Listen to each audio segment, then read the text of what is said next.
রবীন্দ্রনাথ ঠাকুরের শান্তিনিকেতন প্রবন্ধাবলীর অন্তর্গত মুক্তির দীক্ষা। আমাদের আশ্রমের উৎসবের ভিতরকার তত্ত্বটি কী, তাই আজ আমাদের বিশেষ করে জানবার দিন। যে মহাত্মা এই আশ্রম প্রতিষ্ঠা করেছিলেন, আজ তাঁরই দীক্ষা দিনের সাম্বৎসরিক। আজকের এই উৎসবটি তাঁর জন্মদিনের বা মৃত্যুদিনের উৎসব নয়, তাঁর দীক্ষা দিনের উৎসব। তাঁর এই দীক্ষার কথাই এই আশ্রমের ভিতরকার কথা। সকলেই জানেন যে এক সময়ে যখন তিনি যৌবন বয়সে বিলাসের মধ্যে, ঐশ্বর্যের মধ্যে লালিত পালিত হয়েছিলেন, তখন হঠাৎ তাঁর পিতামহীর মৃত্যু হওয়াতে তাঁর অন্তরে অত্যন্ত বেদনা উপস্থিত হলো। সেই বেদনার আঘাতে চারিদিক থেকে আবরণ উন্মোচিত হয়ে গেল। যে সত্যের জন্যে তাঁর হৃদয় লালায়িত হলো, তাকে তিনি কোথায় পাবেন, তাকে কেমন করে পাবেন, এই ভেবে তিনি ব্যাকুল হয়ে উঠলেন।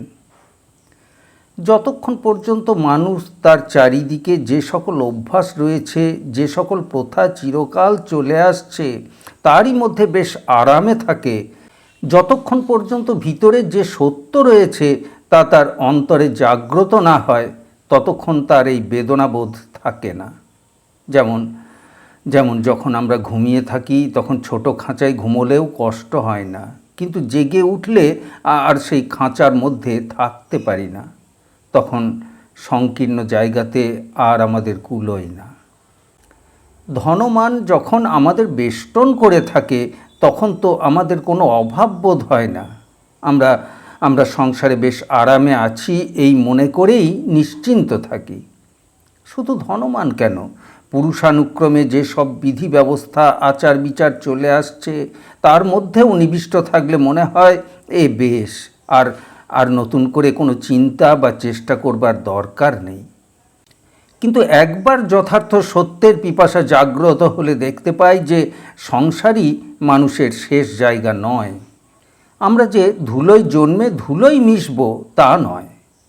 জীবন মৃত্যুর চেয়ে অনেক বড় আমাদের আত্মা। সেই আত্মা উদ্বোধিত হলে বলে ওঠে, কি হবে আমার এই চিরকালের অভ্যাস নিয়ে, আচার নিয়ে? এ তো আমার নয়, এতে আরাম আছে, এতে কোনো ভাবনা চিন্তা নেই, এতেই সংসার চলে যাচ্ছে তা জানি, কিন্তু এ আমার নয়। সংসারের 15 আনা লোক যেমন ধনমানে বেষ্টিত হয়ে সন্তুষ্ট হয়ে আছে, তেমনি যে সমস্ত আচার বিচার চলে আসছে তারও মধ্যে তারা আরামে রয়েছে। কিন্তু একবার যদি কোনো আঘাতে এই আবরণ ছিন্ন হয়ে যায়, অমনি মনে হয় এ কি কারাগার, এ আবরণ তো আশ্রয় নয়। একজন লোক সংসারে আসেন যাদের কোনো আবরণে আবদ্ধ করতে পারে না। তাদের জীবনেই বড় বড় আঘাত এসে পৌঁছয় আবরণ ভাঙবার জন্যে, এবং তারা সংসারে যাকে অভ্যস্ত আরাম বলে লোকে অবলম্বন করে নিশ্চিন্ত থাকে, তাকে কারাগার বলেই নির্দেশ করেন। আজ যার কথা বলছি, তার জীবনে সেই ঘটনা ঘটেছিল। তার পরিবারে ধনমানের অভাব ছিল না, চিরাগত প্রথা সেখানে আচরিত হতো। কিন্তু এক মুহূর্তেই মৃত্যুর আঘাতে তিনি যেমনি জাগলেন, অমনি বুঝলেন যে এর মধ্যে শান্তি নেই। তিনি বললেন, আমার পিতাকে আমি জানতে চাই। 10 জনের মতো করে তাকে জানতে চাই না, তাকে জানতে পারি না। সত্যকে তিনি জীবনে প্রত্যক্ষভাবে জানতে চেয়েছিলেন। 10 জনের মুখের কথায়, শাস্ত্রবাক্যে, আচারে বিচারে তাকে জানবার চেষ্টাকে তিনি পরিহার করেছিলেন। সেই যে তার উদ্বোধন, সে প্রত্যক্ষ সত্যের মধ্যে উদ্বোধন। সেই প্রথম যৌবনের প্রারম্ভে যে তার দীক্ষা গ্রহণ, সে মুক্তির দীক্ষা গ্রহণ। যেদিন পক্ষী শাবকের পাখা ওঠে, সেই দিনই পক্ষীমাতা তাকে উড়তে শেখায়। তেমনি তারই দীক্ষার দরকার, যার মুক্তির দরকার।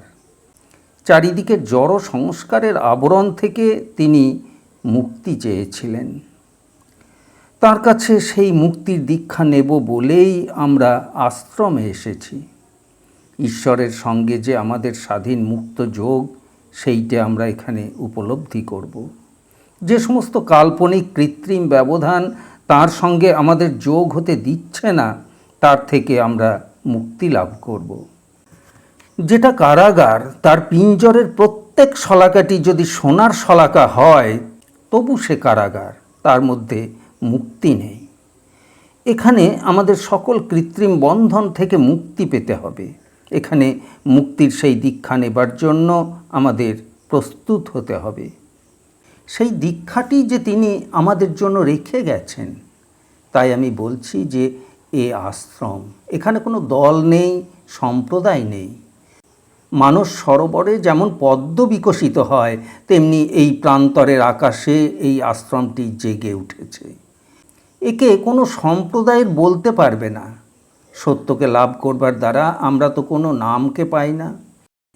কতবার কত মহাপুরুষ এসেছেন, তারা মানুষকে এই সব কৃত্রিম সংস্কারের বন্ধন থেকেই মুক্তি দিতে চেয়েছেন, কিন্তু আমরা সে কথা ভুলে গিয়ে সেই বন্ধনেই জড়ায় সম্প্রদায়ের সৃষ্টি করি। যে সত্যের আঘাতে কারাগারের প্রাচীর ভাঙি, তাই দিয়ে তাকে নতুন নাম দিয়ে পুনরায় প্রাচীর করি এবং সেই নামের পুজো শুরু করে দিই। বলি, আমার বিশেষ সম্প্রদায়ভুক্ত, সমাজভুক্ত যে সকল মানুষ, তারাই আমার ধর্মবন্ধু, তারাই আমার আপন। না, এখানে এই আশ্রমে আমাদের এ কথা বলবার কথা নয়। এখানে এই পাখিরাই আমাদের ধর্মবন্ধু। যে সাঁওতাল বালকেরা আমাদের শুভ বুদ্ধি নিয়ত জাগ্রত করছে, তারাই আমাদের ধর্মবন্ধু। আমাদের এই আশ্রম থেকে কেউ নাম নিয়ে যাবে না।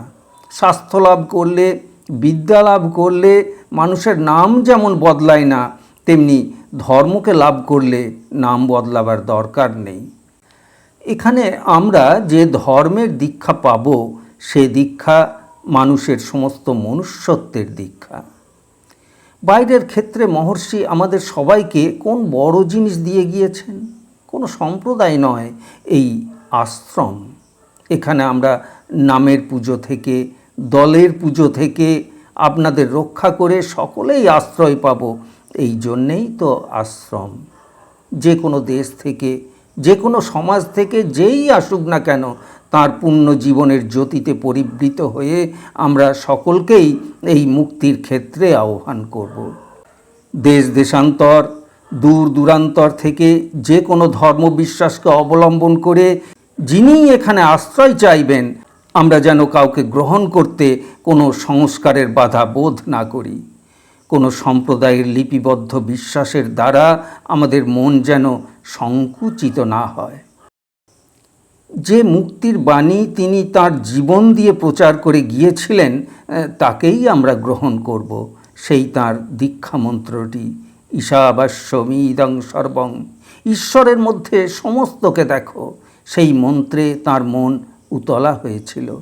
সর্বত্র সকল অবস্থায় আমরা যেন দেখতে পাই তিনি সত্য। জগতের বিচিত্র ব্যাপারের মধ্যে তিনি সত্যকেই প্রকাশ করছেন।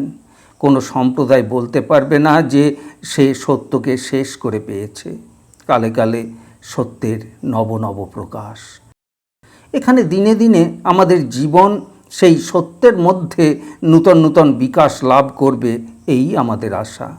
আমরা এই মুক্তির সরোবরে স্নান করে আনন্দিত হই। সমস্ত সম্প্রদায়ের বন্ধন থেকে নিষ্কৃতি লাভ করে আনন্দিত হই।